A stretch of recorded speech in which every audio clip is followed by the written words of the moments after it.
जय हिंद। देखो भाई, फाइनली इंडिया एंड न्यूजीलैंड जो एफटीए एग्रीमेंट 2010 से प्लान कर रहे हैं कि हम एफटीए यानी कि free trade agreement both country एक पैक्ट साइन करेंगे। आज जाकर यानी कि 27 अप्रैल 2026 में साइन हो चुका है। हाँ, यहाँ पर लिखा है कि India and New Zealand FTA sign करने वाले हैं आज, लेकिन मैं जो ये वीडियो बना रहा हूँ ये एक्चुअली एफटीए साइन होने के बाद वीडियो बना रहा हूँ, क्योंकि साइन होगा और वीडियो बनाना इसका कोई सेंस नहीं बनाता है मेरे हिसाब से। एंड इसका जो डिटेल वीडियो है ये कल आने वाला है, क्योंकि इसमें थोड़ा सा रिसर्च लगने वाला है। तो अब हम थोड़ा सा डिस्कस कर लेते हैं भाई साहब, ये जो ट्रेड पैक्ट है इसके ऊपर जो फ्रूट वगैरह के ऊपर कट हुआ है एंड एक्सपोर्ट एंड वीजा वगैरह के ऊपर जो भी चेंजेस हुआ है, ये जो एफटीए साइन हुआ है इंडिया एंड न्यूजीलैंड दोनों मिलकर किए हैं, इसमें क्या चेंजेस वगैरह हुए हैं एंड इंडिया को इसमें स्पेसिफिकली क्या बेनिफिट है, इसको भी हम लोग आज की इस वीडियो में देखने वाले हैं। देखो, अगर किसी को न्यूजीलैंड के बारे में पता नहीं है, इसका लोकेशन कहाँ पर है, देखो इंडिया में थोड़ा सा तुम अगर साउथ ईस्ट डायरेक्शन में चलोगे, इस डायरेक्शन में यानी कि ऑस्ट्रेलिया के लाइन के बराबर, यहाँ पर तुम्हें इंडोनेशिया दिख जाएगा, उसके बाद तुम्हें ऑस्ट्रेलिया दिख जाएगा एंड यहाँ पर ऑस्ट्रेलिया को पार करते हुए यहाँ पर तुम्हें न्यूजीलैंड दिख जाएगा। हाँ, पूरा साउथ पोल के आसपास का कंट्री है एंड यहाँ पर एग्रीकल्चर अच्छा खासा होता है, डेयरी प्रोडक्ट यहाँ पर बहुत ज्यादा उत्पादन होता है, क्लाइमेट वगैरह सपोर्ट करता है एंड ठंडा देश है एक भाई साहब relatively in comparison to India and China वगैरह। एंड ये देश जो है एवोकाडो वगैरह बहुत अच्छा खासा क्वांटिटी में एक्सपोर्ट वगैरह करते हैं इंडिया को एंड वर्ल्ड के डिफरेंट कंट्री को, क्योंकि यहाँ पर जो क्लाइमेट है ये पूरी तरीके से सपोर्ट करता है एवोकाडो, ब्लूबेरी एंड चेरी जैसे आइटम को एग्रीकल्चर करने के लिए। फॉर दैट रीजन यहाँ पर बहुत ज्यादा उत्पादन होता है एंड एक्सपोर्ट वगैरह इंडिया में होती है एंड अदर कंट्री में भी होती है, लेकिन अगर रिलेटिवली देखोगे तो इंडिया में बहुत ज्यादा एक्सपोर्ट होते हैं। एंड अगर तुम्हें मैं ये डेटा बताऊं तो तुम्हें पता चल जाएगा कि भाई साहब न्यूजीलैंड इंडिया के ऊपर कितना ज्यादा डिपेंडेंट है। स्पोर्ट्स वगैरह की बात तो कर ही रहा हूँ कि स्पोर्ट्स वगैरह में इंडिया के ऊपर डिपेंडेंट है बहुत सारे कंट्री, लेकिन अगर तुम ये एग्रीकल्चरल आइटम वगैरह देखोगे या कोई एक्सपोर्ट देखोगे, पूरा न्यूजीलैंड का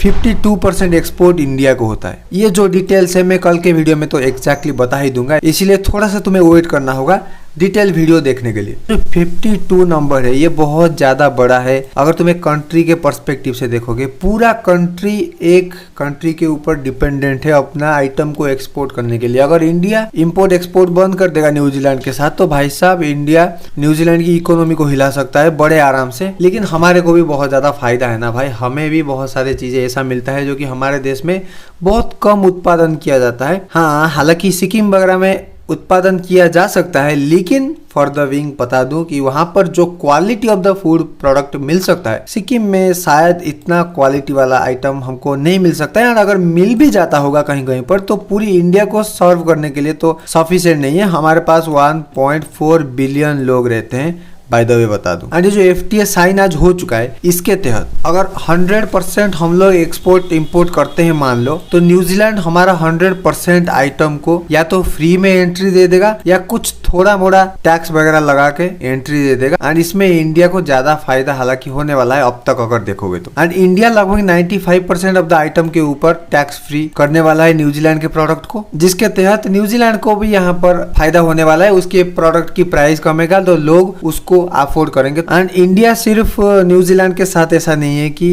इंडियन मार्केट तुम्हारे लिए खोल रहे हैं एंड टैक्स वगैरह कम करेंगे, जो भी हम लोग इंपोर्ट एक्सपोर्ट ड्यूटी वगैरह ले रहे थे। जो भी साउथ स्पेसिफिक कंट्रीज वगैरह हैं, ये एरिया के जो कंट्री वगैरह हैं, इनके लिए हमारे इंडियन मार्केट को खोल दिया गया है, क्योंकि यहाँ पर बहुत सारे ऐसे प्रोडक्ट मिलते हैं जो कि इंडियन लोगों को चाहिए। एंड हम लोग डाइवर्सिफाई कर रहे हैं। इसका मतलब क्या है पता है, हम लोग कोई एक कंट्री के ऊपर कोई एक प्रोडक्ट के लिए डिपेंडेंट ना हो, गवर्नमेंट ये प्लान कर रहे हैं।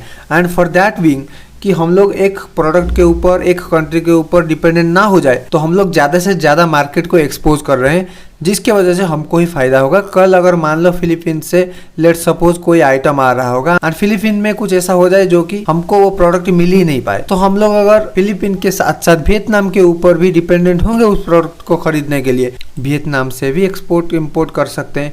एंड उसके लिए हमारे इंडियन लोगों को कोई भी दिक्कत नहीं होगा, आराम से कर पाएंगे भाई। न्यूजीलैंड भाई साहब इंडिया के ऊपर 50% अपना एक्सपोर्ट के लिए डिपेंडेंट है एंड 50% एक कंट्री के लिए बहुत ज्यादा होता है। 10% हम लोग सोचते हैं कि भाई कितना ज्यादा डिपेंडेंट है भाई, 10% एक कंट्री का एक्सपोर्ट एक कंट्री को जाता है and 50% is the huge number. And दोनों देशों के टॉप बिजनेसमैन वगैरह जब बात खत्म करे दिल्ली में आज, and after that this is the historic photo. यहाँ पर हमारे कॉमर्स मिनिस्टर पीयूष गोयल साहब यहाँ पर तुम्हें दिख जाएंगे एंड पीछे यहाँ पर नरेंद्र मोदी टुकुर टुकुर अपना मुस्कान दे रहे हैं। एंड यहाँ पर न्यूजीलैंड के commerce minister Todd McClay and उनके पीछे उनके प्राइम मिनिस्टर ये डील को साइन वगैरह किए हैं। एंड यहाँ पर ये भाई साहब साइन करे एंड यहाँ पर ये भाई साहब साइन करे, तो हो गया ट्रेड डील कंप्लीट यहाँ पर। एंड ये जो एग्रीमेंट हुआ है इसके तहत अगर तुम देखोगे तो जो सीप का मीट होता है, उसका ऊल, जो भी न्यूजीलैंड से हमको कोयला आता है, ये सब में इमीडिएटली टैरिफ 0 हो चुका है। एंड कल के वीडियो में मैं डिटेल में बता दूंगा ये जो New Zealand and India trade pact हुआ है इसके अंदर क्या क्या इंक्लूडेड है एंड डिटेल में इसको डिस्कशन करेंगे। तो फिलहाल हम मिलते हैं एक न्यू वीडियो के साथ, तब तक के लिए thank you so much for watching this video. This is Manoj this side signing off.